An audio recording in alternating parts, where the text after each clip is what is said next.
And welcome to the LongBox Paradox, episode 73, and we're doing Scott Pilgrim, Volume 1, Scott's Precious Little Shitty Life. Oh, I added that in. I am Dan, I'm the host, and with us today we have my permanent co-host, Jennifer at Gin and Comics from Comic Lounge. Did you do your Comic Lounge article, or are you still working on that? So I have a new one coming up, and it's not, well, I mean, it is kind of official, but I'm working on it. So when more is known, then I'll announce like what I'm doing, but I'm really excited about it. Oh, this is like Gambit with his sketch card shit where it's like, you can't talk about it. Oh, but I'm going to talk about it. It's not like I've signed an NDA or anything, but I don't want to announce what I'm doing and then it not come to fruition. So yeah. And we have returning once again, Cidnya, aka Cidnyareads. Hi. Who did 5 hours of JoJo's Bizarre Adventure streaming yesterday. That's what we do. I also was on a JoJo podcast, or I was on a podcast where the episode was about JoJo the day before, and then the day before that, I watched the live action movie, JoJo's Bizarre Adventure, Diamond is Unbreakable. Wait, there's a live action for that? Yes, Part 5 has a live action film, which is what we watched in Discord like a couple days ago. And then I did the podcast episode the day before yesterday. And then yesterday I did the JoJo live stream. So you're not JoJo'd out yet? No, never. I don't think that could ever happen.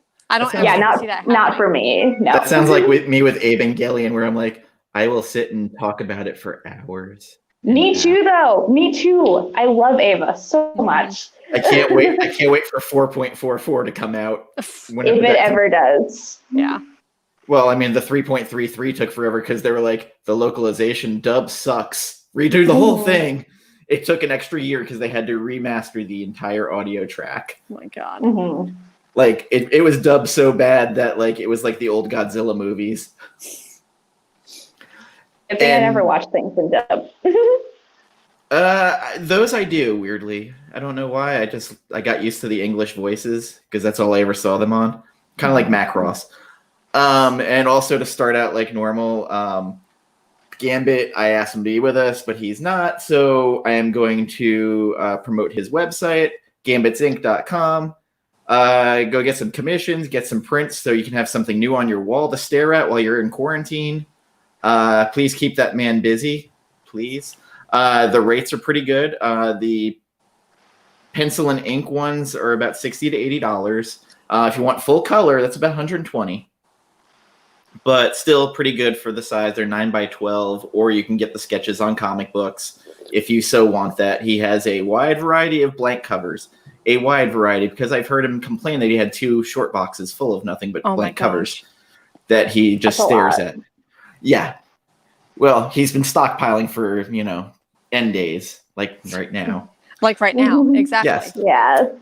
Also, we have a broad date for the Irredeemable Book Club episode. It will be the week of the 23rd. Not sure of the day. We're going to wait for Jen to have her conference call with her job. See what's going on with that. So. Yeah, nothing big. And, Diamond said they're probably not shipping new comics till August. I've already seen one retailer say that I think it was Aftershock or Alterna. I can't recall, but they said they're basically ceasing their partnership. Yeah, Alterna. So they're not doing anything with Diamond anymore, which I'm actually excited about because, they have a hold on the industry. It's been a monopoly for about 30 years now. Yeah. Although Marvel had their own distribution that was horrible. Heroes World, literally the worst. So going to dig into this now. So I hadn't read Scott Pilgrim in quite a while, since probably after the movie came out. My first thing reading it is, wow, Edgar Wright was fucking real slavish to the material. Where literally frame for frame, it is the book. I came away with a very odd opinion of the book after so long. I'll dig into that later, though, because it's bordering on a Cidnya hot take. That's funny. So what were your reactions after not reading it in a while? So think the last time I read this was maybe a couple of years ago when I was really trying to read every comic like that I love the adaptations for. So I love the Edgar Wright film like so much. It's fun, it's bright, it is different. It does, I think, in my personal opinion, does a very like good justice to what a comic book film should be and should do in execution. And reading this was interesting because I used to want to be Ramona Flowers so much. And I think there are so many like young people like me who either wanted to be Scott or either wanted to be Ramona. Cause like at the time that movie was big in a like seeping into every high school kind of, cause I was in high school when it came out and stuff like that. And when it was really popular. So I feel like a very, I feel a very good sense of maturity with myself, a very good, like I can clearly see why it's so problematic nowadays and why people yell about it all the time nowadays. Because like, it's still fun. It still has a lot of great, like quirky slice of life moments, but I don't think Bryan Lee O'Malley, now that I'm older, it doesn't resonate as much as it did when I was a teen.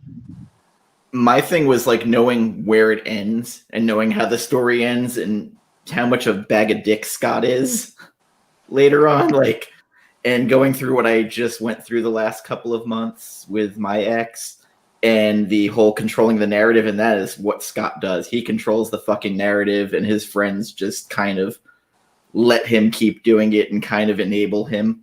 Yeah. When you read it, I was just telling Jennifer before, like reading it, all I could keep seeing was the Edgar Wright characters. So like, when Julie shows up, I'm like, Aubrey Plaza. When Wallace shows up, all I kept seeing was the Culkin brother. Yeah, or when Scott's sister, whose name I just forgot, Julie. No, not Julia. Stacey Pilgrim. And Anna Kendrick. Yeah. I feel like I came away with almost exactly the same opinion. The character, like I feel like I hate Scott now, and not necessarily that like I hate Ramona, because in the same way, her aesthetic, I like saw it and I'm like, oh my, and of course like dyed hair. But when I reread it, I really remember, it made me realize that the characters aren't likable because of their personalities. Like maybe we idealize these characters, like we idealize Scott and we idealize Ramona, and the characters are kind of cold. Like they're not actually, I don't know, but I like shitty characters sometimes, so that was okay, but I went away just not really liking the characters at all. I do love that Stephen Stills and young Neil live together, and that they were members of Buffalo Springfield. Like they just changed Neil Young to young Neil, and it's one of those dumb things where I was like, oh, that's a thing. Okay, why am I not only seeing it on this read-through? I 100% agree with this person, Kelly. Oh my God, I love her. She's one of my best friends. Love you. Mwah. Also, yeah, he's an asshole. Friends deserve better. Kim Pine deserved better. She is literally the only beacon of hope, like in this book. She's the first person to be like, "Are you evil, Scott? Like, do you suck?" Yeah. I mean, even like I forget what book it was. She's like, if your life had a face, I'd punch it. Like, and then she was like explaining how she dated Scott once, and like, oh God, like, oh, she's awesome. She's a very cool character. She needs her own series. Like, can we get Bryan Lee O'Malley to give her own series? No, because Bryan Lee O'Malley could stick on a writing schedule. Which is hysterical because he complained that he was writing faster than he can do the art when book 6 was like way, way late. So he brought in ghost artists to work on book 6 because there was a bunch of people in the Scott Pilgrim group that were helping, that were artists doing art for it. And now, like, unless he's going to turn around like, oh, Leslie Hung can't hang with the art. Because I noticed there's a lot of like the artist blames the writer blames the artist. For sure. Which I feel like not necessarily that the art is bad in any way, but the art is a lot more simplistic. It's black, black and white. We only got the colored versions later, but for black and white art, that's pretty simplistic and not too detailed. You would think it would be a little bit faster, but I'm not an artist, so I don't know. I can't shit on someone for that.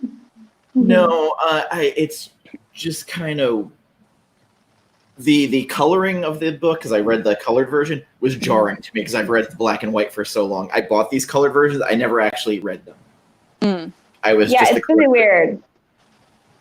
It was a little weird. It's kind of nice though to read the colored versions because I feel like it's more visually striking. So I also think that helped me pay attention a bit more to it because like when I read manga sometimes, because like when it's in black and white and like obviously the whole like 7 evil X's, like it's a very shonen type of like trope to take on, like I actually paid attention a lot more, I think, because with manga, sometimes I just like brain turn off. So with the knives relationship, did you find Scott to be either manipulative or her be crazy? Because I came away with both. Manipulative. I think, yes. I don't think there's any. Actually, so I do little like these sticky notes. So the green ones are all of the times that someone called out Scott for his relationship with knives. This is why I love having you on, Cidnya. It's like you prepare.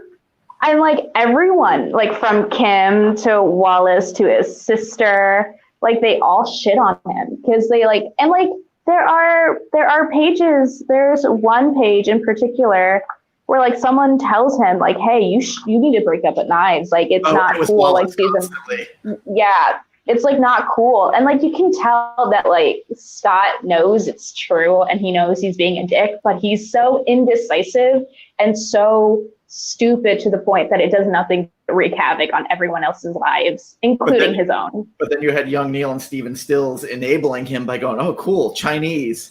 Mm-hmm. Yeah. Oh, schoolgirl outfit. She's goes to Catholic school. Oh, yeah, When I read that, I wanted to barf. Yeah, that was so cringy. So cringy. Mm-hmm. I mean, all of the orange is all of the times I said yikes.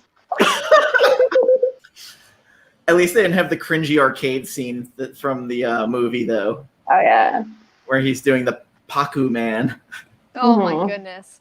I don't know if when Bryan Lee O'Malley was writing it, if he intended to write that character in such a way that if he wanted Scott to come off as a creep and just, I don't know, to me, Scott was just so lackadaisical and kind of creepy thinking about dating a high schooler when you're 20 something years old, I don't know, 23.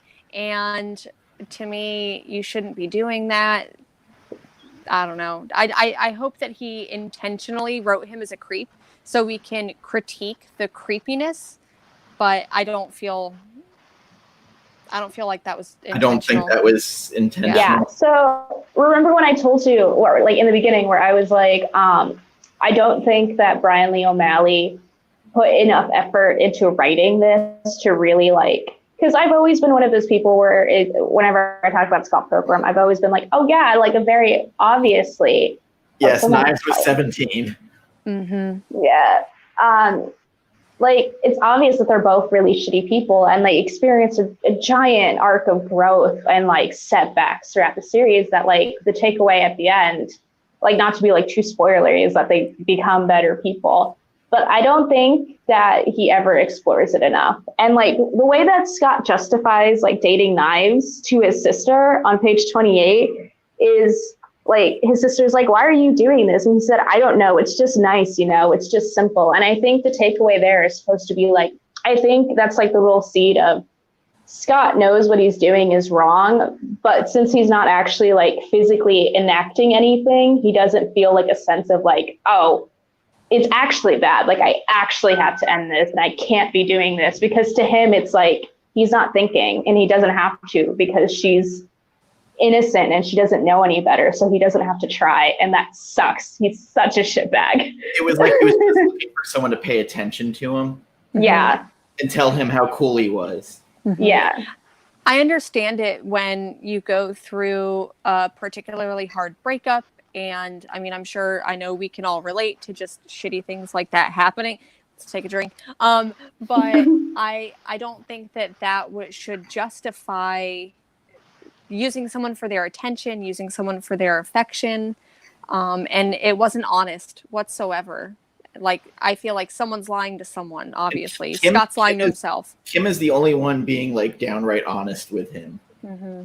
Like, just her going, are you evil? And he's like, what, you mean, like, and he's trying to justify it. I'm just like, holy shit. Like, his friends are fucking enablers. Yeah, bad news bears. Whenever I think about these morally ambiguous characters, and I know I bring this up a lot, but I think Game of Thrones, like, every single character is a shitty character, has a horrible past, but I think that I don't know, all of these characters just aren't good. Like, even the way, I mean, except Knives, like, obviously she's young and she's impressionable, so she's maybe like the one good character in it, but even Ramona's keeping stuff from Scott as well. And so, I don't know, but Wallace is a fucking predator. 100%. Sure. Oh, yeah. He is a stereotypical predatory gay, and that makes me sad. When he's like, do any of the boys have glasses? Tell me. And then, like, Stacy brings her boyfriend and he's making out with him. Yeah. It's so interesting to pick up on, like, how terrible these people are. Because, like, right now I'm 23. So, like, I'm the same age as Scott. And, like, I could not for the life of me ever think about wanting to date, like, a 17-year-old. So, like, that's horrifying. And two, when I read it, I think I read it when I was, like, around 20. So I think, and, you know, I just experienced my first, like, terrible, awful, like, breakup with someone I thought I was, like, going to, like, get married to, you know? And I think I felt really, sympathetic to Scott and his journey with, like, Ramona. And, like, I guess I, like, kind of understood at the time, but I think because I was 20 and not too far away from 17, I can kind of not, like, be like, oh yeah, he deserves to, like, date Knives. But I was just like, I don't think it's that bad. But now I'm like, no, it's awful. I hate you. You suck. There's a lot of stuff that I just breezed over when I first read it. Like, I don't know why, and even on, like, subsequent ones, I just blew right through it, and just, I guess I didn't put thought into it. And then, like, I'm reading it last night, I was like, oh, God, no. Do you think that thinking about going back and rereading this, rewatching it, do you think that the Me Too movement has anything to do with this? Like, if there wasn't a Me Too movement, do you think that we would go back and look at this so critically? No, not for me, at least. I don't think it would. I think it was just, my brain might be in a better place than it was, where I'm more critically thinking, and I actually was, like, trying to, like, really read and absorb stuff instead of just breezing through it. And again, having gone through what I just went through the last couple of months with She Who Shall Not Be Named, I was very like, this motherfucker is trying to control the goddamn narrative. Mm-hmm. Fuck him. And, like, everything bothered me. Yeah. So it's really funny that you, like, mentioned that, because I read an ARC, like an advanced reader's copy of a book called The Comeback it's very much like, it chronicles, like, a young, famous teenager, like, her rise to stardom because she, like, basically signed, like, a contract to one film director, and, like, all of his best movies were with her. And it explores, like, the psychology of her being, like, manipulated, and, like, the narrative around her life being controlled by him because, like, she's an actor and he's, like, the film director and stuff like that. And it was written before the Me Too movement happened, but then, like, the Me Too movement started happening, and then she wasn't done with the book, so she had to, like, turn off the news and finish writing the book so that, like, the news wouldn't influence the story she was trying to write. So, like, maybe I might have subconsciously had something like that, where it's like, where I've been thinking a lot about, like, manipulation relationships and like people controlling like the narrative of like who you are, like the person you change to be more appealing to the person you want and stuff like that. So I've had a lot of those types of thoughts in my head recently because I just read that book. But I also do think that a lot of emotional maturity has occurred within like the last 3 years of my life that I can also just very highly criticize and also like think critically of this book. Speaking of a Me Too movement type thing, I just watched last night or yesterday afternoon the Black Christmas remake, the one that came out last year. That was a sorority girl who's raped, and then her and her sisters start going after this fraternity that has an evil statue that brings out their alpha male primitive thoughts in them. Carrie Elwes is in it. It was such a bad use of the platform or trying to do this girl. It was horrible. It was one of the worst horror movies I've watched, and it was just so heavy-handed to a degree that it became farcical and it stopped being serious. When you have a fucking cursed statue in a frat house, like it was so bad. And I love Imogen Poots, although she has a humorous last name. I can't turn that off in my brain. Such a waste of her as an actress in this movie. It was so fucking bad. Like, yeah, I heard that movie was bad. I had my finger on the stop button on my Blu-ray player like the entire time going, is this it? Is this going to be the movie that makes me do it? I'm really thinking about it. It was that bad. And I was just like, oh, you're trying to do like a Me Too movement, but you're doing it so poorly. There's a better way to do it, and that's not the way. So I'm not familiar with Black Christmas, but Uh-oh. sorry. Who is it written and who is it directed by? It's directed by a female. Oh. Sorry, let me... Uh-oh. It happens to the best of us. Yeah. Let me have this ready by the time she comes back. There we go. Okay. And I'm back. Okay. Okay.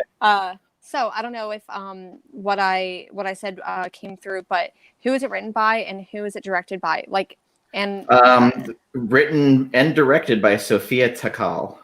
See, that surprises, because that sounds like what I assume a female, and I think that a lot of times these narratives end up getting written by men who are just kind of clueless to what happens. So, I mean, I haven't watched it. So I can't necessarily talk to it, but yeah, I don't know. Like, I've seen better movies with girl power to them, so to say. I don't think that we need rape to show girl power. No. Like, at all. Like, that's like, I don't know, to me, if there's a movie that does that or a book or anything, I usually that's my one. Like, it's a trigger, and I just don't think that we need to see it anymore. Zack Snyder's Sucker Punch. When you start, middle, and end with rape, I don't give a fuck that Oscar Isaac's in there playing the creepiest motherfucker in the world. Yeah. Like, I had a problem. I walked out of it. Yeah. That was not that's like the exact example of like why we shouldn't be. Like, if I think of like a bad example of using that as like a plot device, it's Sucker Punch, like, is definitely one of those movies. When I think about a movie that's done really well with that type of trauma, I think of The Girl with the Dragon Tattoo. I think does that very, very well. So I still have nightmares about that scene where they have that squish sound when she shoves that dildo up the guy's ass. Like, literally, like, you just heard the. I was I've only watched half of the movie, and I have the book. And I'm going to read it sometime soon, eventually. And then I actually like the Amy Rapace version, the original version, better than the finished version. Yeah. The book was actually, so I don't know if you know anything about the book, but he didn't, what is his name? Stieg Larsson. He didn't actually finish the book. Someone else redid it, but he initially wrote it because he witnessed something like that happening.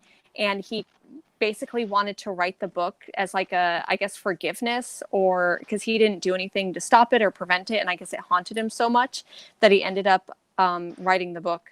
Oh, it's like the stories with Phil Collins supposedly watching the guy drown from in the air tonight. And it turns out it was just bullshit.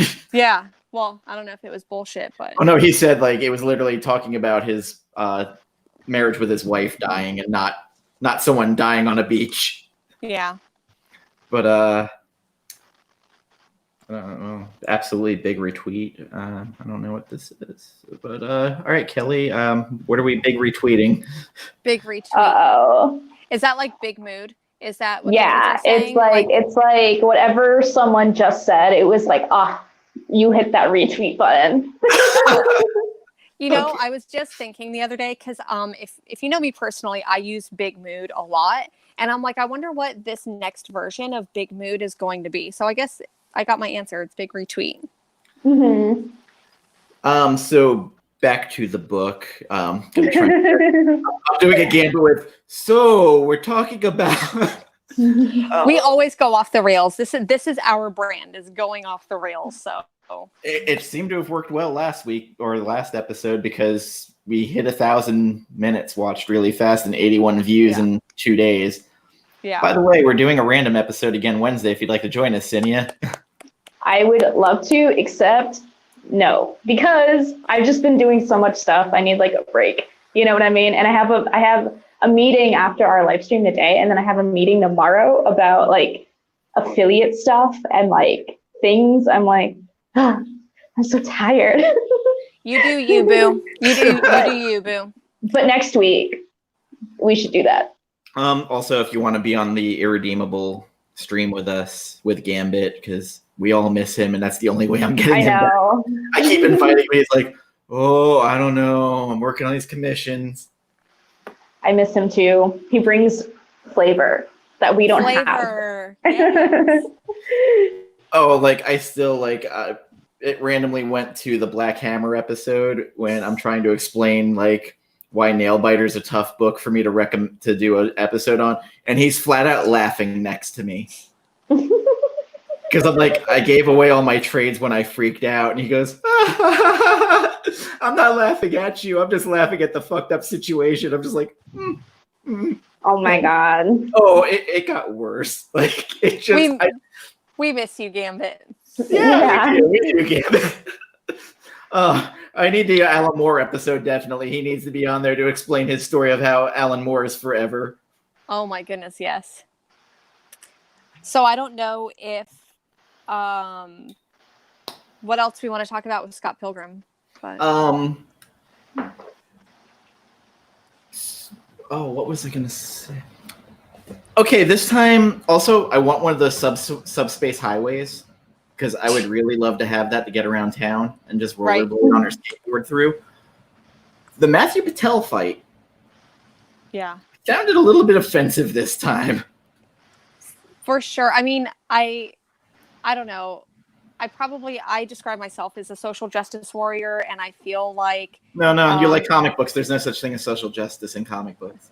So is it just justice warrior? I mean, I'm more of like a social justice wizard. There's never been in comic books. Never in comic books has there been any social justice. Sorry, I forgot. There's no politics in comic books. Sorry. Yeah, even though my favorite books are X-Men and Watchmen.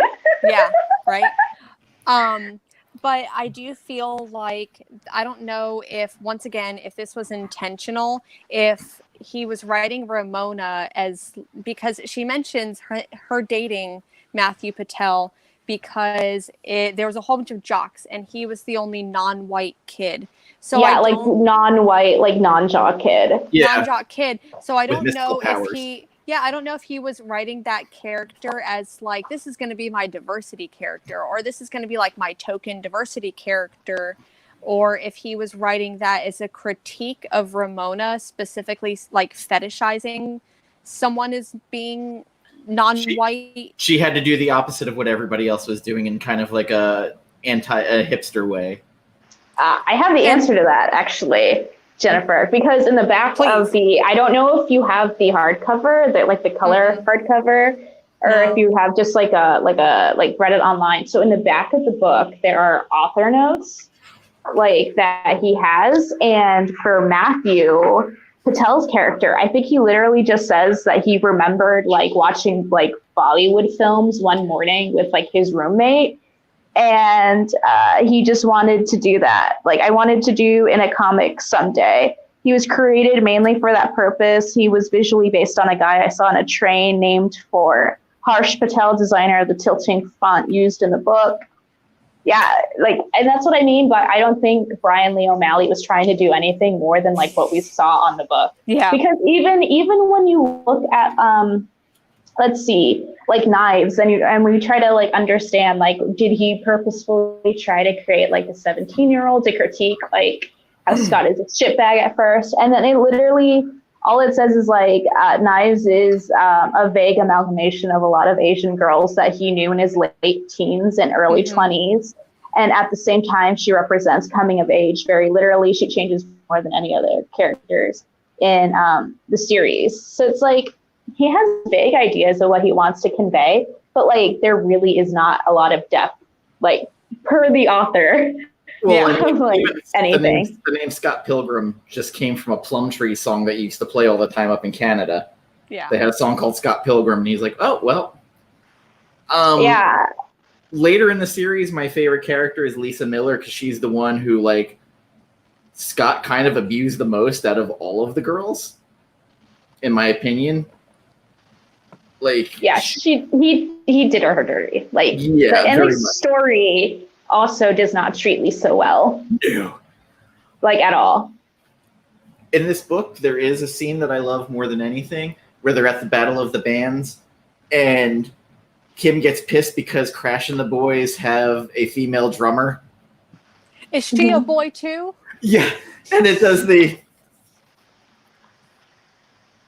yeah, I love that. And Kim's doing the glare. Like, Kim is just the awesomest character. Like, she deserved better too. Yeah. Like, I don't know who she should have ended up with, but she should have ended up with somebody. Maybe no one. She should have ended up with. She should have ended up with Ramona. That would have been the biggest kick to the balls of Scott. I need that fan fiction right now. That's the fan fiction that I need. Is the I'm shipping AO3 girl go.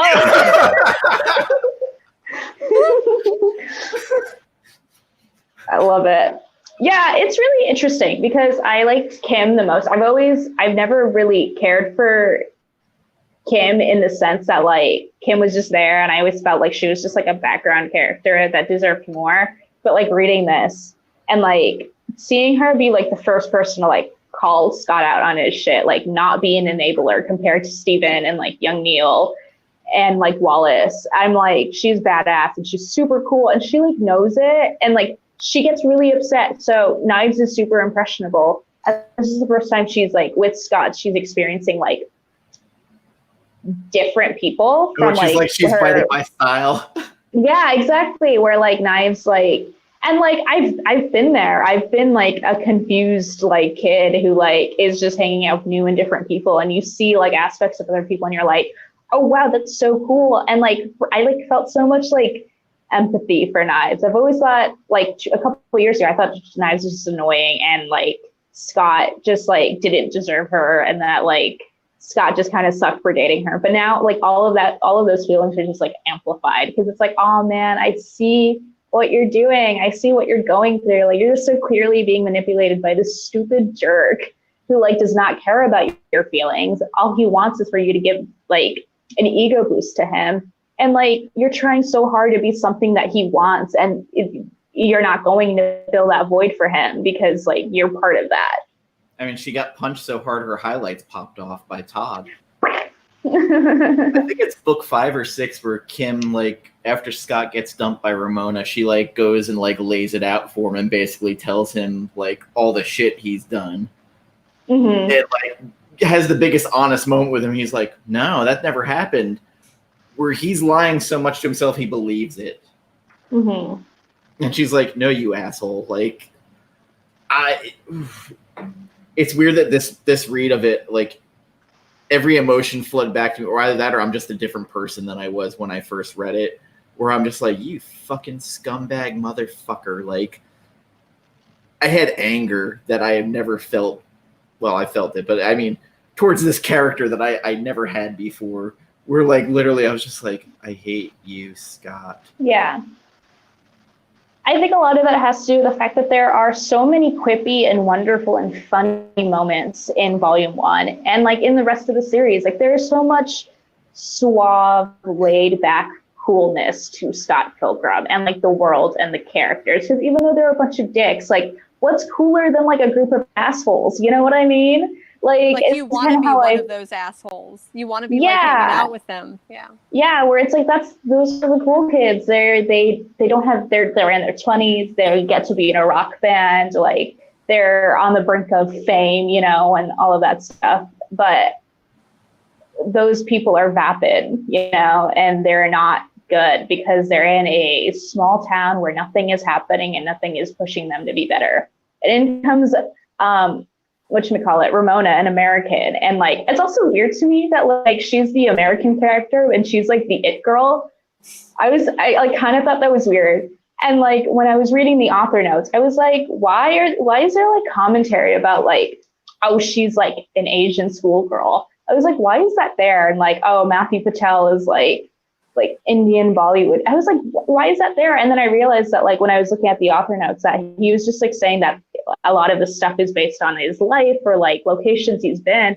And it's like, oh, when you live in a small town and there's not a lot of diversity and like you don't like, not to say that it's like completely like racist or anything like that, but it's very like narrow-minded in the approach to the characters, I feel like. And I feel like Toronto for a bit, and there is a lot of diversity.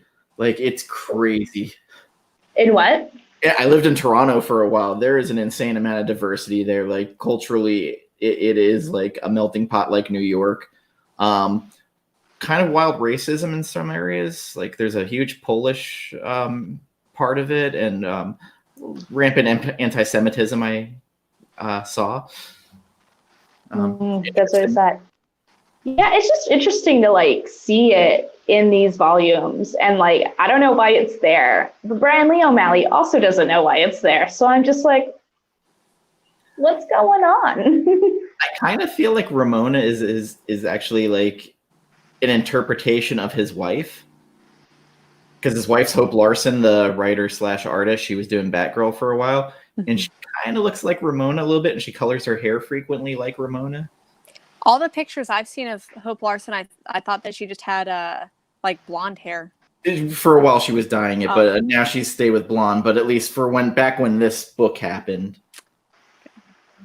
it could be like you could be on the money right there, fam. But there is some like weird fetishized stuff in it that kind of like yeah, the schoolgirl thing. I'm just like, which weirdly, the first time I read it, I didn't think a thing about it. This time, it really hit me. No, dudes like Scott Pilgrim when he's young, and in high school when we're older, we see how little they have their shit together. And it's not appealing. Like you mentioned how like laid back he is, and to me, like that laid backness is just more lackadaisical. Like it just doesn't feel like you have a purpose. So it's kind of cute when you're a high schooler, but when you're older than that, it just, I don't know, not appealing. I mean, I felt like a scumbag when I was dating a 27-year-old, being at the age I'm at now. Like, but I mean, a 17-year-old. I mean, yeah. Even though he's 23, but like, yeah, it's very. I guess it's like, and I think it's so interesting because like I was in high school, like when the movie came out and stuff like that, to see like my male friends like be like, oh, I'm Scott. And it's like, oh yeah, you're cool, you're chill, you're a laid back dude. Or like men who saw that I like cut my hair short online and they're like, oh, or like my self-internalization of like that manic pixie dream girl trope. It is so damaging to like young girls and like just young people in general. Cause like I wanted to be that. Like I watched Scott Pilgrim and I watched like Eternal Sunshine of the Spotless Mind, and I was like, I resonate with these female characters because I feel different from like other people. But like within that difference, like now I understand like where that comes from and like why I feel like that. And a lot of it has to do with these characters innately have trauma of some sort, but men don't know how to write them well. So their trauma is like a tool to like weaponize their coolness. Like, oh, they're only cool and like that because they have trauma. So here comes a male character trying to fix them. And like, I hate reading Scott Pilgrim and knowing that that's what that is. Even if Bryan Lee O'Malley didn't intentionally do that, it sucks that culturally that's what happened. Because myself and so many other people, just like, we saw Scott Pilgrim and we weren't mature enough to understand the themes of like, you're not supposed to like these characters, you're not supposed to really resonate with them in the sense that like you wanted to be them, and like, bummer. You brought up Eternal Sunshine of the Spotless Mind. I feel like that movie is like criminally not watched enough. I feel like it's a generational thing almost, because I feel like for my generation, like that was one of the movies you had to watch to be, I don't know, an adult. Like, I know we mentioned that like era of Eternal Sunshine of the Spotless Mind and Requiem for a Dream, and maybe like Royal Tenenbaums fit into that. Like I always think of that. Like I have Rushmore was the movie. Like Jason Schwartzman became like one of my favorites. But I think that, like, I don't know, I feel like a lot of our generation maybe watched those types of movies, but now not that I talk to many, like, Generation Zers, I guess, but Zoomers, whatever the fuck they're called now, I don't feel like a lot of them have seen that, but it's not culturally relevant to them anymore. No, but oh my god, what's the actress's name who played Clementine? Oh, Kate Winslet. Kate Winslet. She's fucking amazing in that movie. She's so good. But Jennifer, you know, like there's probably so many people who saw that and were like, yes, I too have unhealthy coping mechanisms in this female character. It's me. Like it's me. Yeah. I think it's like I look at Ramona and I see like how a lot of men in my life have like looked at me thinking I was like the cool and different girl that like liked the same. Oh, you're a girl that watches like anime. Oh, you're a girl that like likes gritty horror stuff. Oh, like I want that, but they don't understand that like being different doesn't make me like a commodity for them. 100. You like seriously, like you just spoke to my heart when you said that, because I think a lot of guys, I mean, a lot of people in general, they see someone that is traditionally not into like comic books and science fiction and all of this stuff. And then I feel like a lot of times, one, they get offended when you know more about it than they do. Some people do, especially when to them, they're supposed to be the one that's like, oh, like, what about this X-Men character? Like, they try to out-nerd you, and they try to be, like, a gatekeeper to the culture instead of inviting us in. And they're mad that they can't do that. But then another thing is that I don't think a lot of people understand the reality. Yeah, they still had corded phones in Eternal Sunshine. Yeah. Totally generational thing. But, like, when I think about... I remember corded phones. So, back to... like when I think about that, I really love comic books. I spend a lot of money on comic books, and I think a lot of people would be like, ooh, a girl into comic books. And I'm like, bitch, you don't know like how many unhealthy coping mechanisms that I have. And like, I do not have the financial control to like not spend money on this stuff. And my partner can attest, I spend way too much money on this shit. And I don't think people understand that like when you're into something, I don't know. I think I went on a rant there, but I think that sometimes you see someone at face value and you're like, you're a cool person. I don't know. I like you, but you don't understand that that's just face value, that we have a shit ton of problems as human beings. I wouldn't say I'm a gatekeeper, but if anytime someone sees my Dune tattoo and knows what it is, all of a sudden, like I get this like weird anime smile, like, hi. Yeah. Have you talked about the good word yet? Whenever people ask me about it, I'm like, I usually have to preface it with like, do you feel like wasting 30 minutes of your life so I can talk about Dune and like all the other stuff? Oh my God. That's so funny. When are you gonna read? I want to say something. I was like, wait, before we go on a Dune tangent, let me finish what I was gonna say to wrap up that little section. Because what you were talking about, like seeing people at face value, that's all they did. Like Scott and Ramona, there's no depth to their relationship. They saw each other, and I think that knowing what happens in like the further volumes, it's like, for me, it reads like they saw in each other like the broken parts of themselves and figured that they could pawn off fixing those parts on another person. And that's why, and then that's why they connected so easily and wonderfully and seamlessly, because it's like, oh, a new cool person who's going to take the pain of like my ex-girlfriend away. And like Ramona being like, I literally left a place that was like torturous for me, like literally. And this weird Canadian dude who isn't asking me questions because he's brain dead will be the perfect, like, what's the word? Like vacation away from that. Rebound.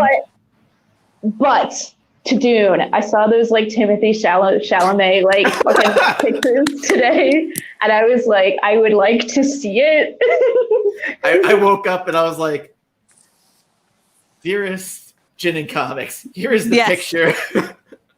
I ended up like, I kept getting like either text messages or like tagged in stuff. And like, I don't know. I love it. I love it. Even though it's just one picture and just like one, like, I don't know. But tomorrow there's possibly a trailer and more. So on Wednesday. Did you not see they released like not other pictures of Timothy as Paul, but they released like, I'm assuming like setting pictures. There's like a couple of like location, or maybe they're just like mood, like boards or like tester things. Oh, I didn't see that. I just kind of stopped after I saw the picture. There's like more to be in tomorrow's article. I was like, all right, I'll be back tomorrow.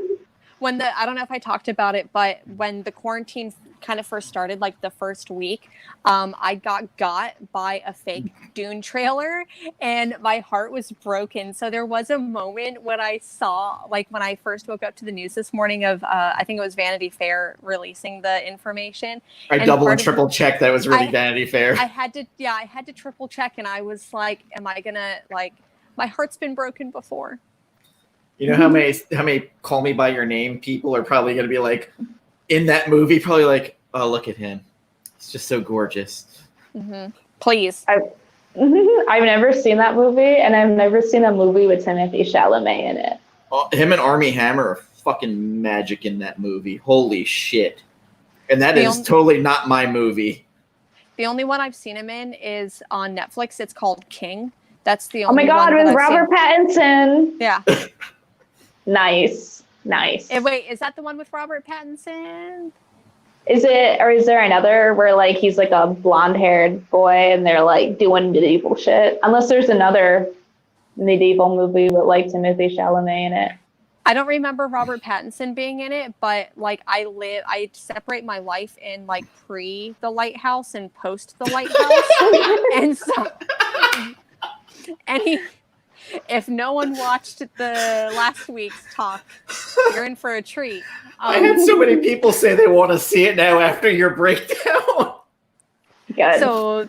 So anyways, anyone who needs like marketing, I'm here for you to go on wild rants. But my brand. Yeah, 100%. Cidnya just with the little cherry on top. That's my brand. That's my brand. Mm-hmm. Angrily jerking off. Chloe, go. There's just something about that man who like tells people that he smells like a crayon and that his parents died at a circus and that he's let stalkers like come into his house and like takes him out. There's something about him that what's not to love? Like, I want to know. I like want to sit down and have dinner with him, but he'd probably just like bore me to death because he's so strange. Like, what a weird guy. I love him. Have you seen the trailer for Tenet yet? Yes. I can't wait. I'm so excited. Mean, just the fact of that it's a Christopher Nolan movie, so I know it's gonna like fuck with me in the head. I'm there for it. Like, that is my brand. I will be there. And I was like, I watched the trailer going, I don't hate Robert Pattinson in this, because I hadn't watched a movie up till that point. Beep. I hadn't watched a movie in him with it since that last Twilight movie, and I was just like, this is hot garbage. I can't do this. You know, he only did those movies because at the time he wasn't getting like big roles, but doing Twilight would give him enough financial success to do the movies that he wanted to do. So he like did those movies and like made fun of Stephanie Meyer like in like commentary tracks, and like would make fun consistently of like his character and like the entire franchise and interviews and stuff like that. So he'd just get the money and run. Did they get paid? Because I know like the Lord of the Rings people, all of them were pissed because before they even signed up, they had to sign a 3-movie contract, and they got like baseline money, no points. So I know like Elijah Wood kind of had some problems with that series where like he signed up for all those movies and then they did a ton of money and he got like none of it. It wouldn't surprise me because Hollywood sucks. So that's why I was wondering if like Robert Pattinson really made a lot of money or not on those, because he probably had to sign up for all those movies ahead of time, more than likely. And the funny thing is, you brought up a director who kind of has power over their star. There was that book by it was called The Blonde. I can't remember the actress name. She was in The Birds. And it was about Hitchcock basically torturing her. I know exactly who you're talking about. Yeah, why do male film directors have to do that to their one like female protagonist? Like, yeah, like it was insane. And like I know there's certain directors, they have their choice. Like I know Jennifer Lawrence, there's one director who has her in every fucking movie. Oh yeah, like they have to be like their muse or whatever. Yeah. And like I think she was in like 5 of his movies. And then sprinkle in, you know, sexual predator doing the X-Men movies. That yeah. Him. Yeah, where she just kind of mailed it in. Like, yuck. Big time. I'm still shocked they didn't remove him from that last movie. Yeah. But that took a dark turn. So instead of Scott Pilgrim, what is a book that you might recommend that might have the same kind of like youngish vibes that's kind of hip? It's kind of hip, but what an interesting question, and one I didn't even think about before going onto stream. Neither did I till I just thought of it right now. Well, good thing I came with 3 recommendations because I did my homework this time. Not really. Well, I'll go ahead and I'll go ahead and with one while you guys are thinking about it. Not necessarily that it's related, and I definitely like when I was thinking about this because I knew that I was going to go ahead and try to recommend something. I like looked at everything behind me and I'm like, what do I want to recommend? I don't necessarily just want to recommend like Snot Girl because I don't like, other than I don't know, the writer, I just don't think that there's any correlation. But anyways, one that I did come up with is I Kill Giants. And okay, cool. So this is one that I ended up watching the movie before I read the book. I watched the movie too, and it was fucking well acted. It's so good, and it's one of those. This one I would think would be for a little bit younger audience than Scott Pilgrim, maybe, where I could see maybe more younger high school, middle school reading this, where I feel Scott Pilgrim is a pinch older than that. And then the artwork is in black and white too, just like the original, like Scott Pilgrim was. Definitely has a little bit of that manga style. So for anyone who hasn't read it, this definitely hits on a lot of those like coming of age stories and just fighting off demons. I don't know. I really enjoyed this one. I have one. That looks cool. I've never read it, so it's good. Watch the movie too. I highly recommend the movie was very good, and it deals with a lot of like family trauma, which is kind of hidden in the movie until the end. Yeah. Spoiler. Got like Bridge to Terabithia vibes. If anyone read never that watched as a that kid, or read it. Okay, I read it when I was like in elementary school, and that's a it's wild. Yeah, it's a wild time. And it's like based on a true story, kind of. So, yeah. Did you think of one yet, Cidnya? Because I did. Yeah. Okay. Okay. So like, I would still recommend people to read Scott Pilgrim because despite all of its flaws and its datedness, I still think it's a fun time with cool character designs that are still very original. Like there's nothing like when you ask the question like, oh, what would you recommend in the vein of Scott Pilgrim? And it's like, I don't read a lot of slice of life. So I don't know if there is other like books that are like that kind of ooze the same like energy and stuff like that. Because I don't really know anything else that is exactly like Scott Pilgrim. So I do think it's still like a novelty, but I would recommend that people watch the movie if you don't feel interested in watching and reading the books, because I think Edgar Wright did a very good job at adapting it and making it funner. And like he glosses over a lot of the like terribleness where like it's more palatable. Like you're not like annoyed every 2 seconds at everything that happens between characters. And on that note, the one thing I realize now is the book Looking for Alaska by John Green is I don't know if you guys have read it. Not that one, but boy, there's that one with Cara Delevingne, that movie that I just wanted to bang my head. She's such a terrible actress. Oh my God. I don't.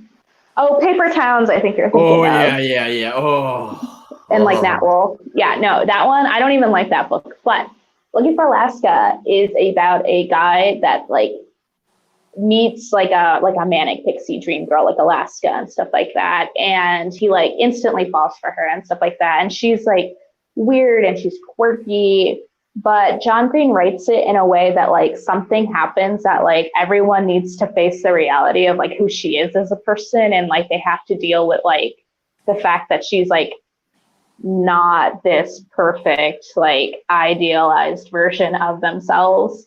And they kind of all experience a lot of emotional maturity because they have to deal with like events surrounding her and that involve her. So that's a really good, like, it's definitely more teen oriented, whereas like this is definitely like more young adults, like people in their 20s, whereas like I would say like Looking for Alaska is probably between like 15 to like 18.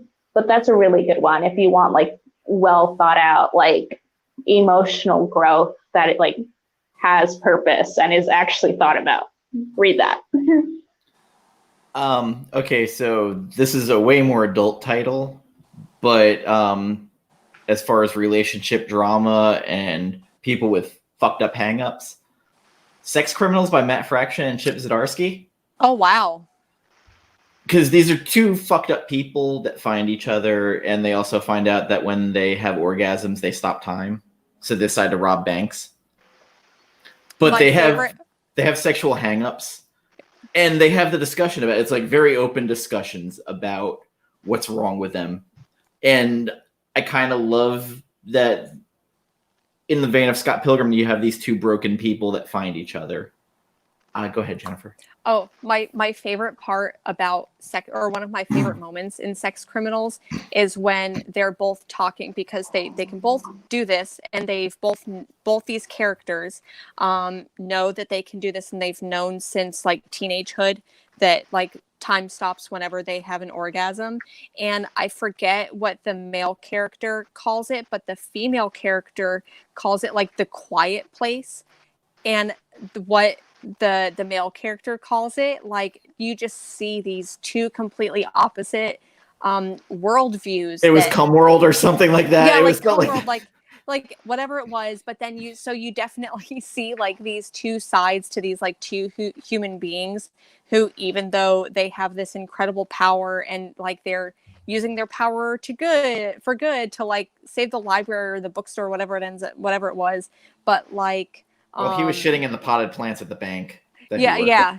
So like I just love that. Like he's like, oh, do you go to Cum World too? And she's like, I call it the quiet place. Like I just thought that was adorable. And his favorite porn star, Jasmine St. Cocaine, also has the ability to go into the quiet place / Cum World.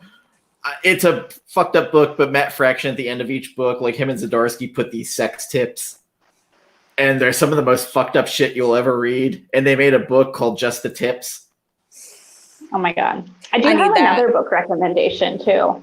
What's now that? that I'm thinking about it. I love Bret Easton Ellis. I love he's the one who wrote American Psycho. Yes. Uh, Less Than Zero. Great. Yeah. So his book, The Rules of Attraction, is Ooh, that was problematic.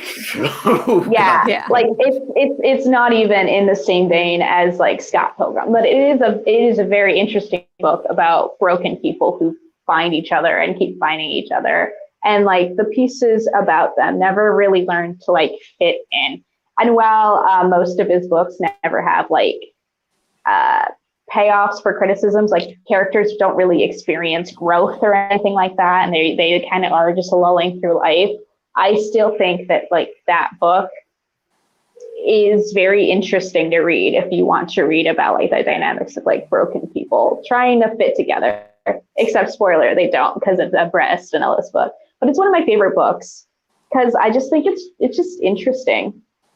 I read it and I'm always like I don't know, there are just some books that I read where I'm like, huh.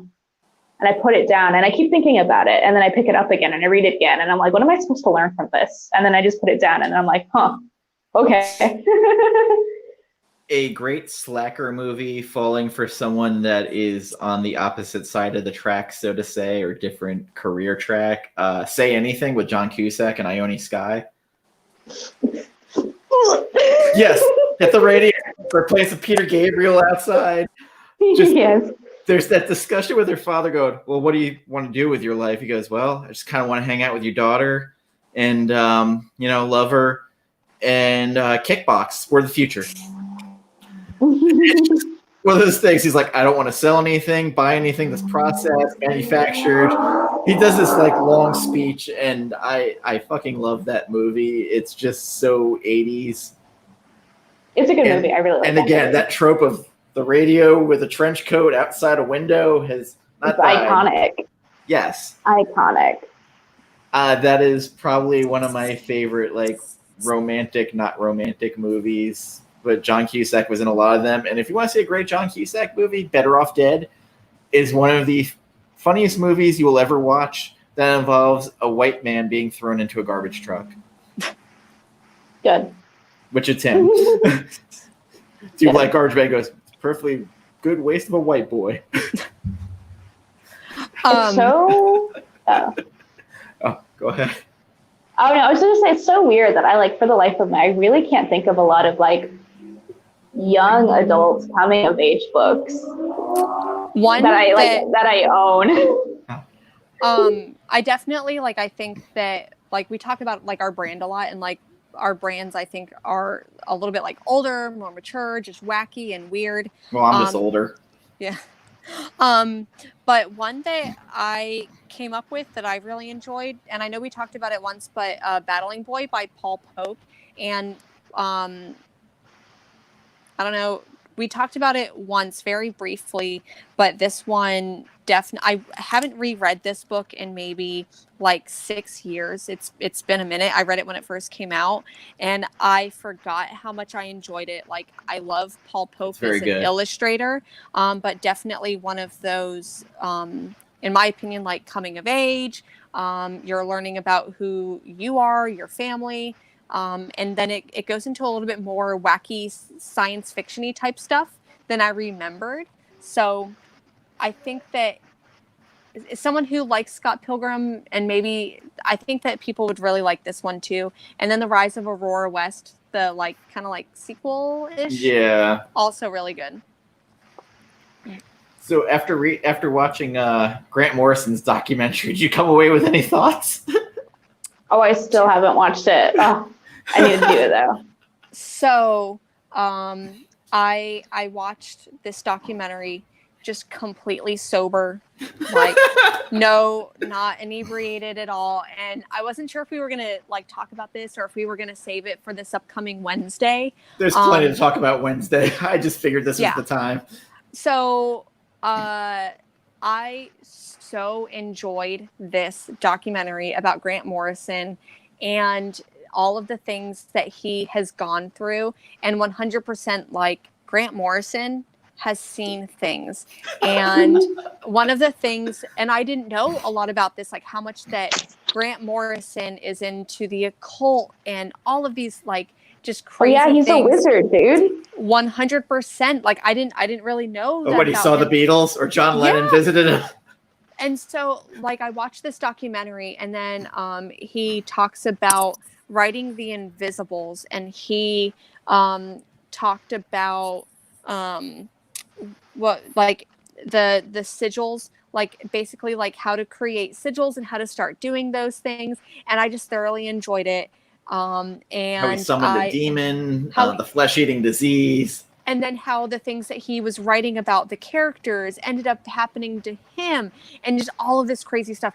So I ended up, I got the Invisibles, and I started reading it.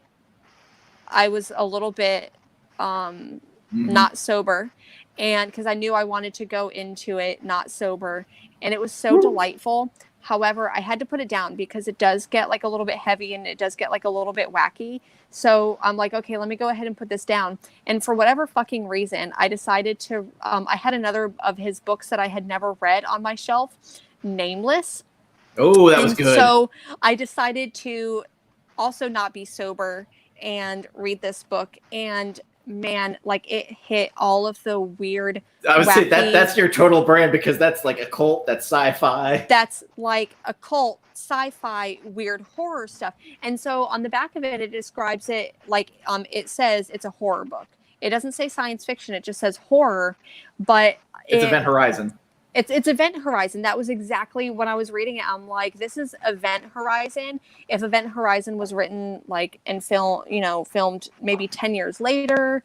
And so yeah, I thoroughly enjoyed the documentary. I enjoyed getting inebriated, and I enjoyed reading some Grant Morrison stuff. But I'm gonna go back and I'm gonna try to His Doom read Patrol is Invisibles. interesting too. With Oh yeah, that's gonna be next on my list because the beard shaver. Okay, so on the opposite end of Grant Morrison is Alan Moore, and I finished reading V for Vendetta yesterday, and controversial, I did not like it.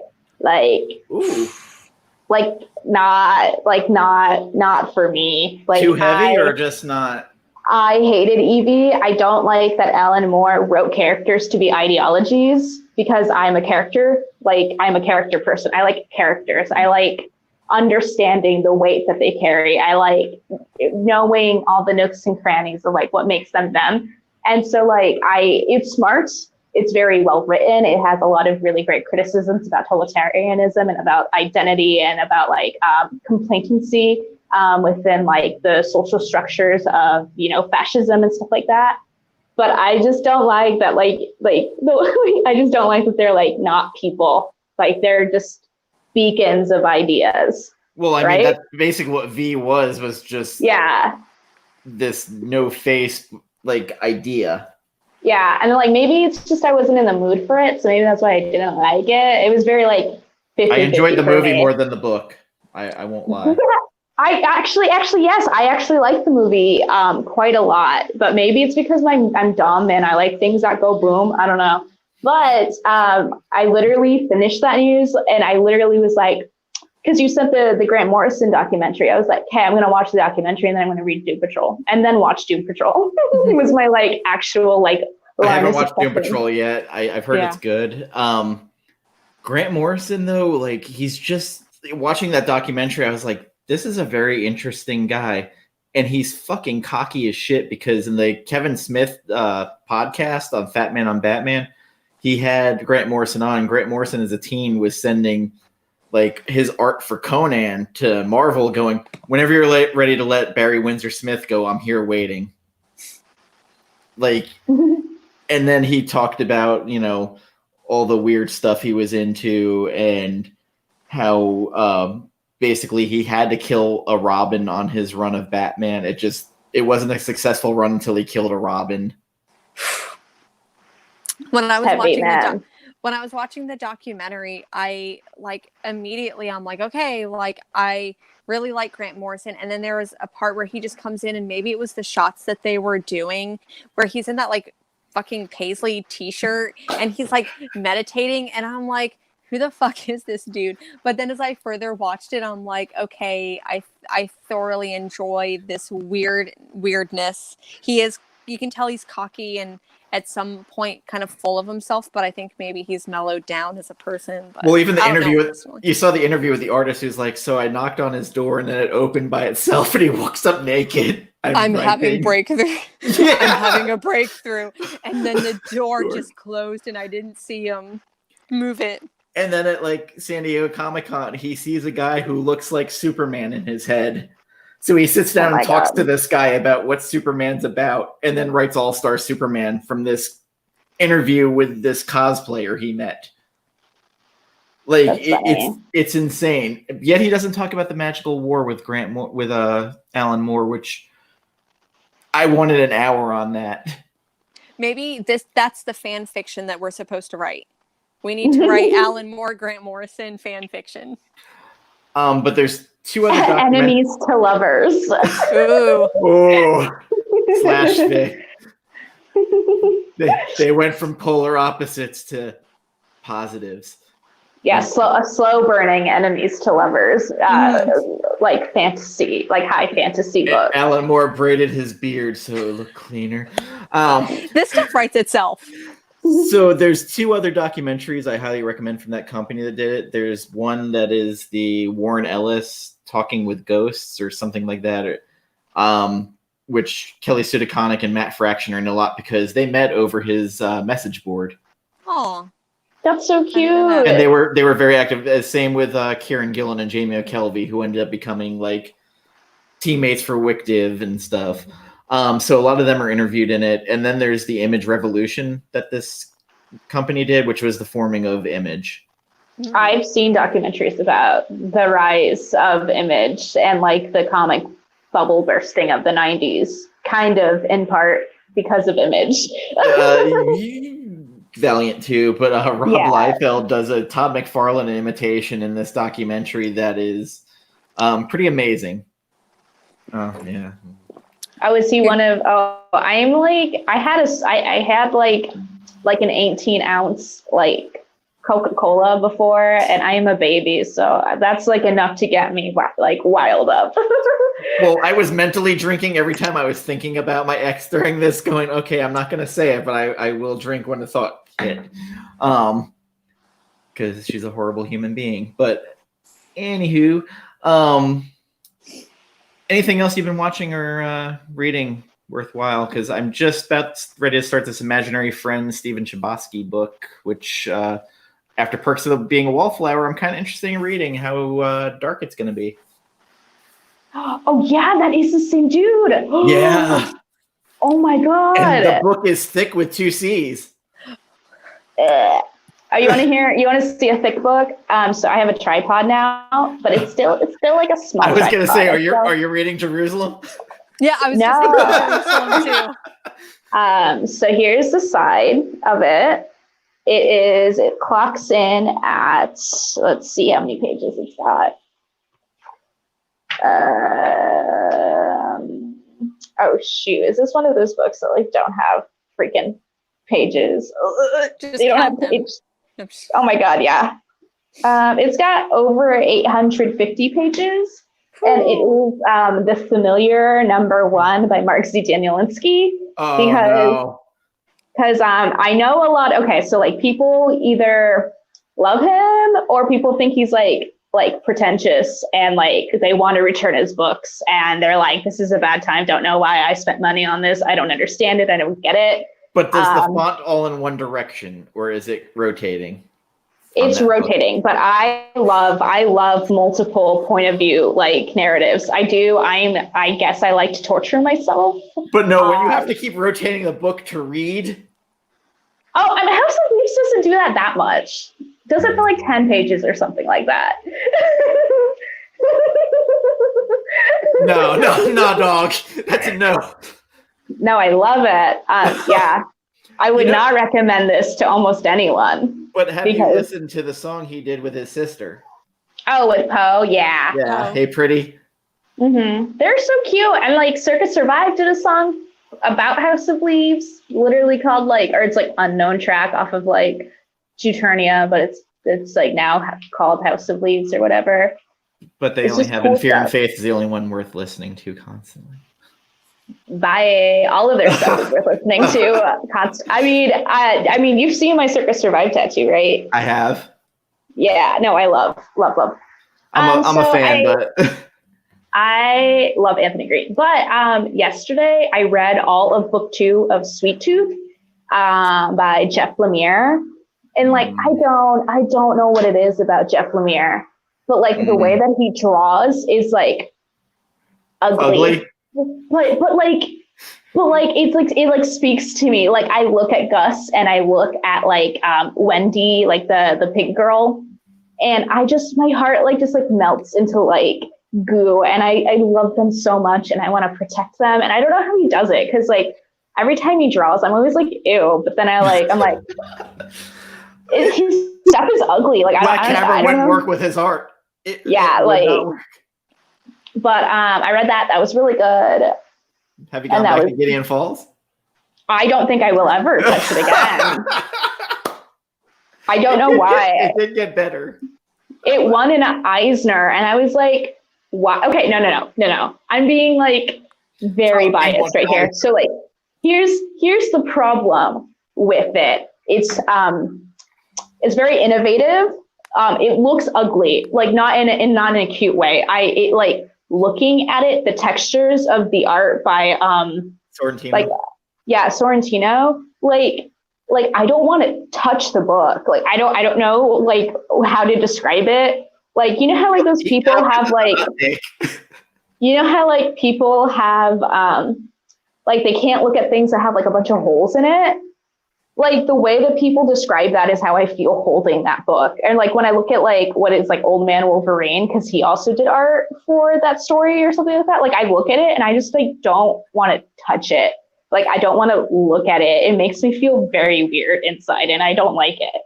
It's very confusing and doesn't make sense to people. So like there's that. So like everyone looks ugly and I don't want to touch it and I don't want to look at the book. And like the moment I finished it, I literally like the first friend who came over to my house, I was like, hey, you should read this. I literally like gave it to them because I was like, I don't want it in my house. Like needs to go away.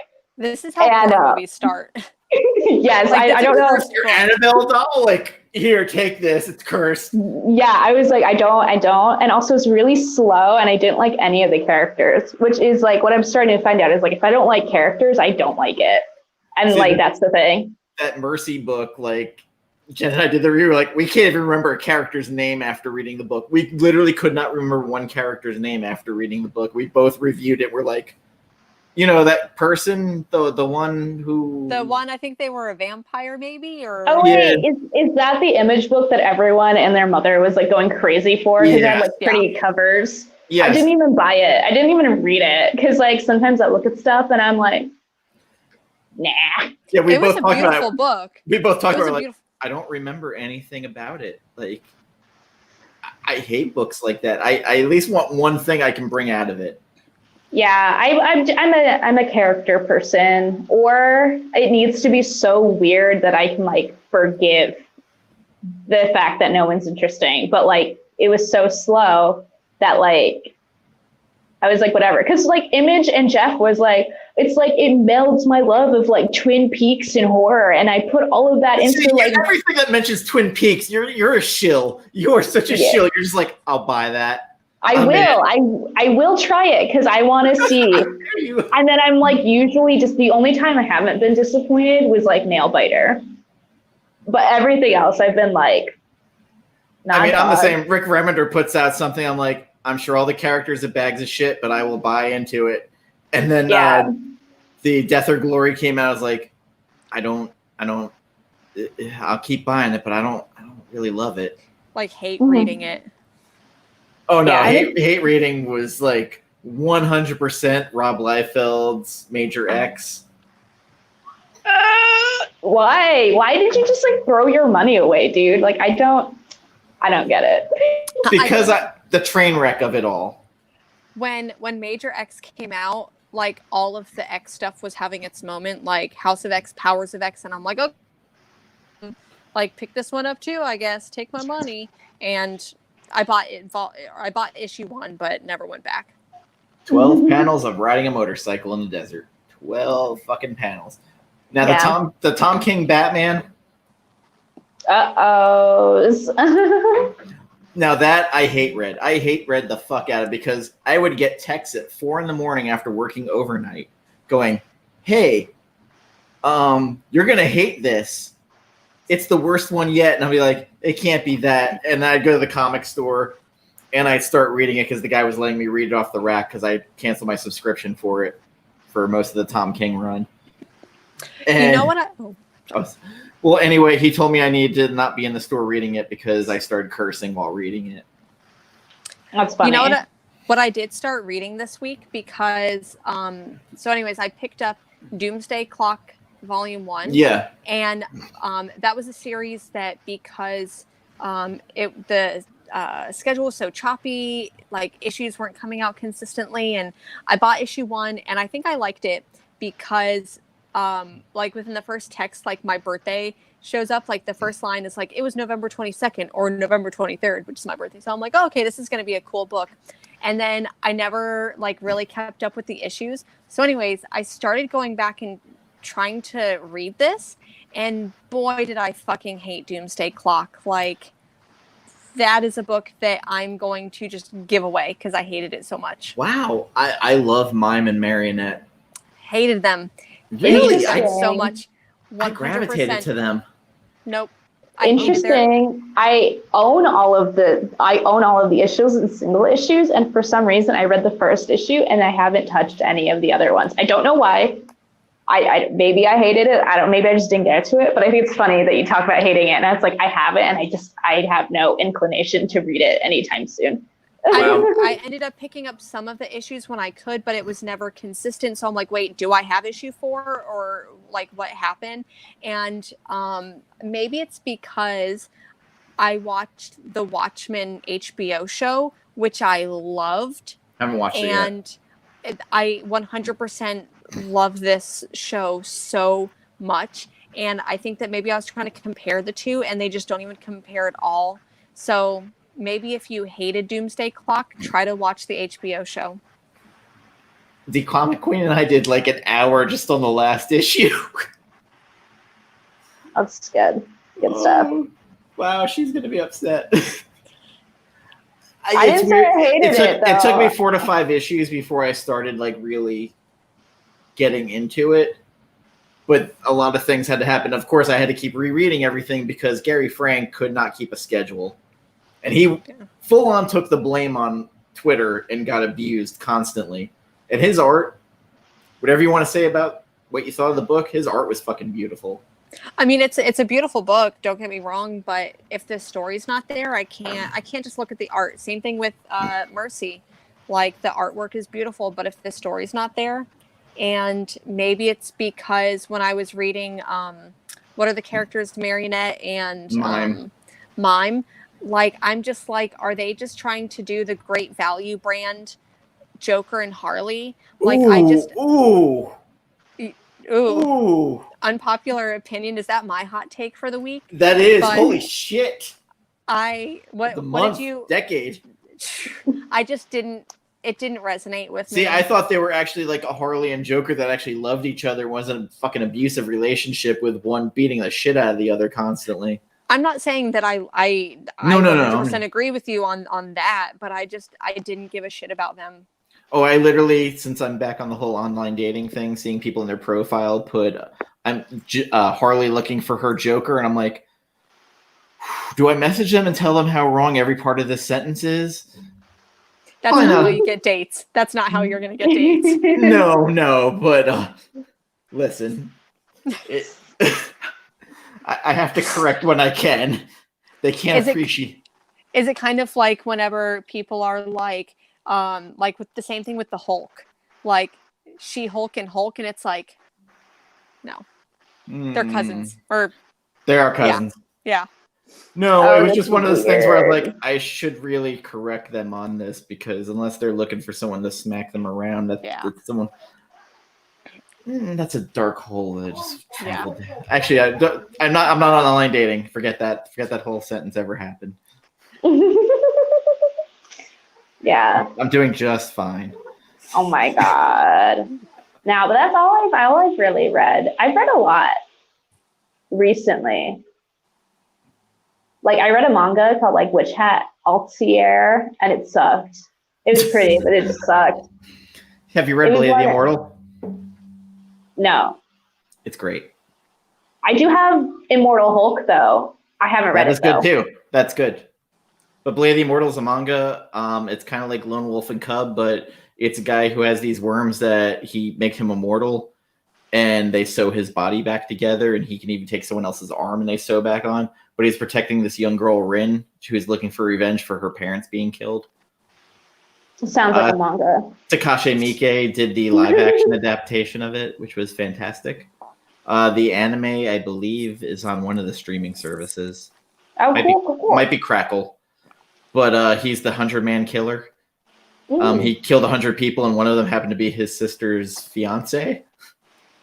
And then his sister gets killed, and this young girl who comes up to him looking for protection he kind of thinks of her as his sister, like a reincarnation of her.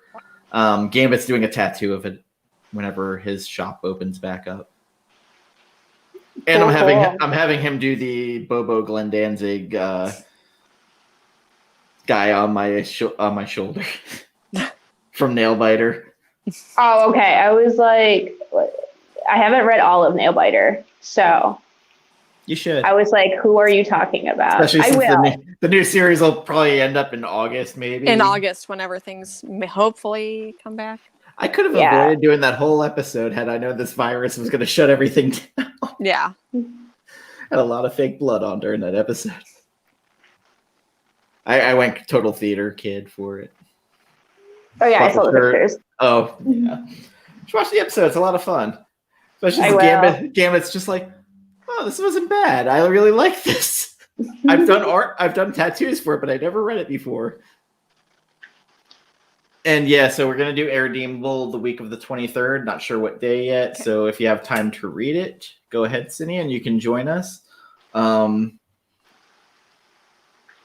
other than that, we've got random episodes. I know we talked about doing an Alan Moore episode, which now after your hot take, I don't know if you're going to want to do that. Oh, no. Okay, so here's the thing. That's like, okay.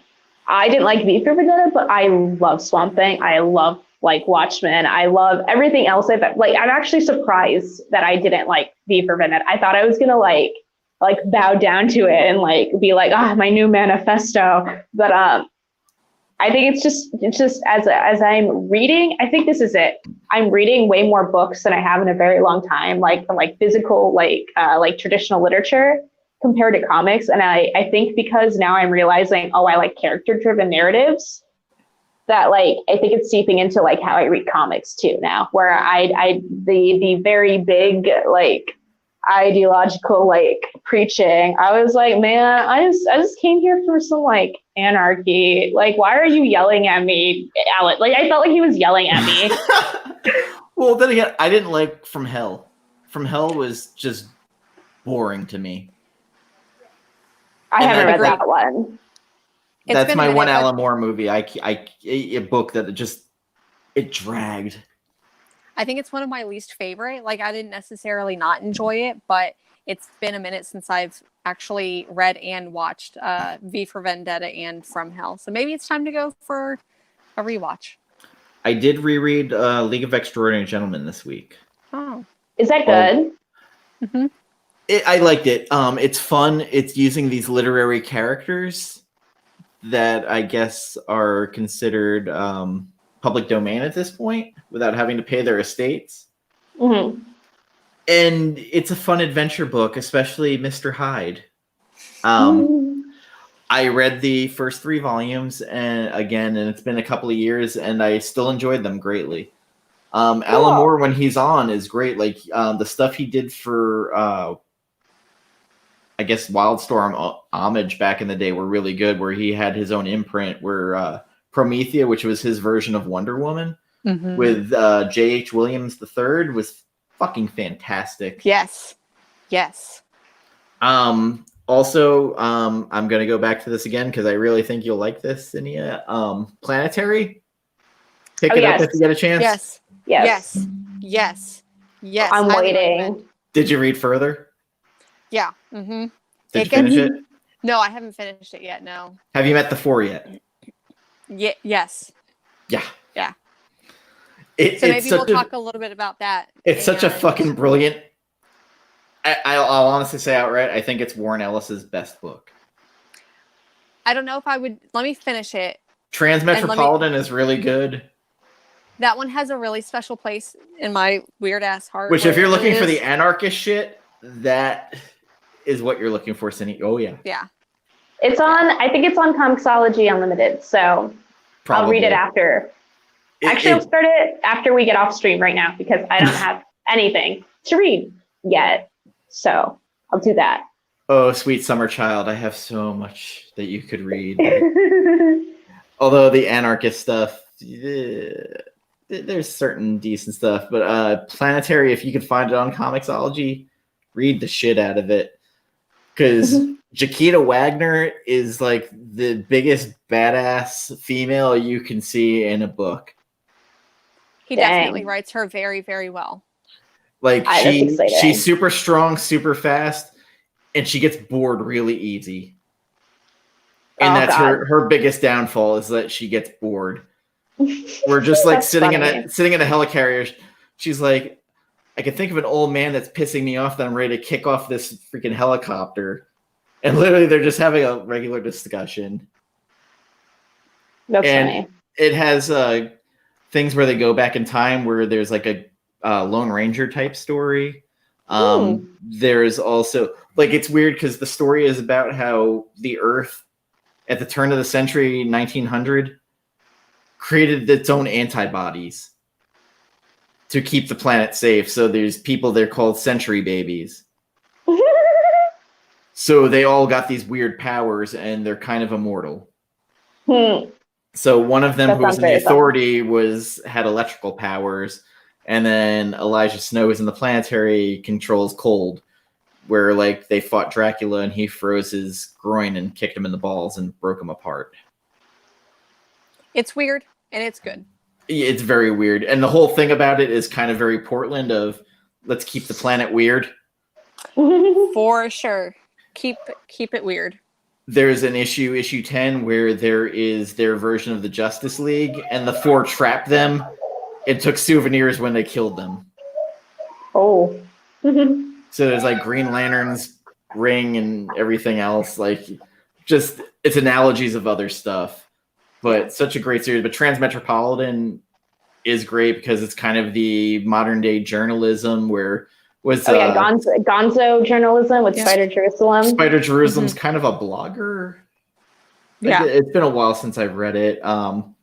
Preacher, of course, if you haven't read it, I will be getting to book 2 sometime this week. It's like I have it planned. That is the best book because that's when he goes to his fucking backcountry relatives. Wait, I have the deluxe books. So like it collects, I have like the deluxe version. So it like collects like a bunch of issues. So I actually read about him going to his grandma's. Okay, yeah. The chicken fucker. That still will stay in my head forever. It's like so fucked up that it's good. It's like reading Preacher is like the feelings that I get when I watch an A24 film when I'm like so fucked up. It's so good. What are your vibes on Cassidy so far that you've been reading? Me? Oh, yeah. Oh, he's a piece of shit and I love him. I have a theory he's actually the true villain of the entire series. Wait, no, but I already said he's a piece of shit. So it's fine. Never mind. But he's like a frenemy. I love them. I have a soft spot for vampires. They suck, all of them. None of them are good. Literally, and that's what makes them great. Suck. Yeah, like Santa Killers when he shows up is like one of my favorites, especially when you get to his backstory. There's a lot of good stuff in that. Hitman by Garth Ennis also is great because it's another shitbag that he tries to make seem like a good guy. Didn't he also write Punisher? Yes. Very well. Oh yes. That's like on my list of things to get to eventually. Yes, because it was him with the artist from Preacher. who Yes, Steve Dillon. Steve Dillon, who passed away not too long ago. And to this day, there is one of the panels from Preacher that still like almost makes me cry, where Jesse's dad's telling him, try to be one of the good guys because there's too many bad people in the world. And I'm just like, pour one out. Yeah, literally. Oh god, book is so good, and I can't cover it until my friend Sid comes back and to get her on the stream, or she ends up living with me. It's one of those things right now. It's still up in the air, but at least have her on the stream. So she'll either be living with me or Gambit, one of the two. And then we got Gambit back on. I son of a bitch got Scott back. So anything else before we're almost at 1 hour 35 minutes? Anything going on? Not really. Not with me. I'm just trying to read a lot. Same. I'm just trying to be a better human being. Live a better life. It's tough. Oh yeah. It's tough. So Wednesday we'll be doing another random show. I actually have all my shit pulled to the side already, like almost like I'm prepared for once. I got my movie stack. I've got my graphic novel stack, and again, it will be random. So expect just bullshit to happen because that's what happens. I don't know if we're going to be talking about Rob Pattinson jerking off again, angrily. Always. Why? Every conversation, you just have to shoehorn it in. You just got to... We just lost our last viewer. Yeah. Oh, my God. They finally were like, fuck enough this. About Robert Pattinson masturbating. I did get some good feedback from a user on Instagram, Sanimation. Love her. She said she was basically there for you two, and she enjoyed me too. So I was just like, thank you, I guess. Oh, no, dude, she's awesome. She's so cool. She started following me. I started recommending more documentaries to her because I guess documentaries kind of caught her attention. She's like, oh, the Nightmare on Elm Street. I was like, you can skip to 40 minutes and just get right to Nightmare on Elm Street too, because that's where all the action happens. That is where the insanity of that documentary happens, where I still this day, like, how did they not know it was gay? How did they not know their actor was gay? How did they not know the writer was gay? They went to a leather daddy bar. You cannot tell me they didn't know. Oh my gosh. And one of the documentaries that I mentioned, the Crystal Lake Memories, is on Shudder streaming, and it is also, someone uploaded the entire thing to YouTube. And same with the Nightmare on Elm Street documentary. Sweet. So again, skip to 40 minutes on the Nightmare on Elm Street one and just go right to the insanity because it's insane. It literally, and the poor actor who was closeted, I feel so bad for him. And he literally quit the business right after that. Oof. That's rough.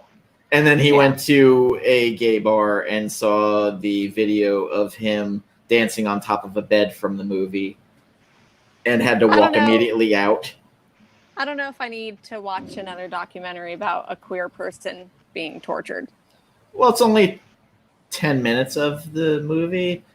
I mean, there's a lot of weird stuff after that, like the Arquette sister in part 3 who was just like, I'm done with this shit, I'm out.